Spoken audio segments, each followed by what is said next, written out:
सवितुमण्डल मध्यवर्ती नारायणं सरसिजासन सन्निविष्ट केयूरवादमकर कुण्डलवाद किरीटी हारि हिरण्मय वपुधृत शंखचक्र। नमो नारायण।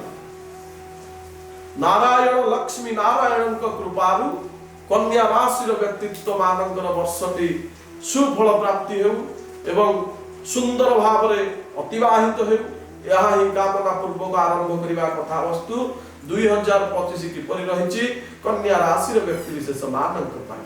कन्या राशि व्यक्ति विशेष माने साधारणतः माया मृग परि कार्य करबा बंद करबा पड़ियो। विशेष करी 2025 रे आपनकु सत मना हबा को पड़ियो, सद इच्छा पूर्वक सतर साथ नबाक पड़ियो। आपण जदि कोनोसी प्रकार रे भी मिथ्यार साथ नियंती तेबे आपनको माली मकदमार सम्मुखीन हेबाक पड़ी पारे एवं विशेष करी आपनको वर्षर द्वितीयार्धरे अनेक गुड़िए खर्चांत होबाक पड़ी पारे यथा पारिवारिक द्वंद्व को नहीं एवं विशेष करी व्यवसायिक क्षेत्र रे आपण जदि निवेश करूछंती तेबे बुझी विचार निवेश करंतु।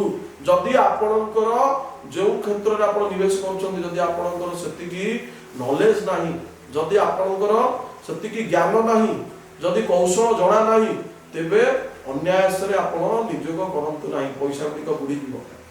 एवं विशेष करी जो माने क्रीडा क्षेत्र रे कार्य करूछंती, जो माने आपणकर सामरिक बेसामरिक व्यवस्था रे कार्य करूछंती सेमानका पई ए वर्षटी टिके सामान्य कष्टदायी रहिछि। शारीरिक पीड़ा आसी पारे जद्वारा सेमाने तांको कार्य रे कृतकार्य होबा परिवर्ते अल्प करे जद्वारा सेमाने कृतकार्य को हाथ पाहांतर छाड़ी बसिबे एवं असफल पालटि जिवे। तार प्रतिकार स्वरूप आपनकु विष्णु सहस्र नाम पाठ करिवा आवश्यक एवं विशेष करी भगवत गीता आपण पाठ करंतु। प्रत्येक भगवत गीतार गोटे श्लोक पाठ करंतु एवं खाली पाठ करिले हेबो नै आज्ञा से श्लोकटी को आपण बुझंतु, हृदयंगम करंतु एवं निजर जीवन रे निवेश करंतु, निजर जीवन रे ताको प्रयोग करंतु। देखिबे भगवान को कृपारु निश्चित भाव रे 2025 वर्षटी सुफल भाव रे गति करियो। नमस्कार, जय जगन्नाथ।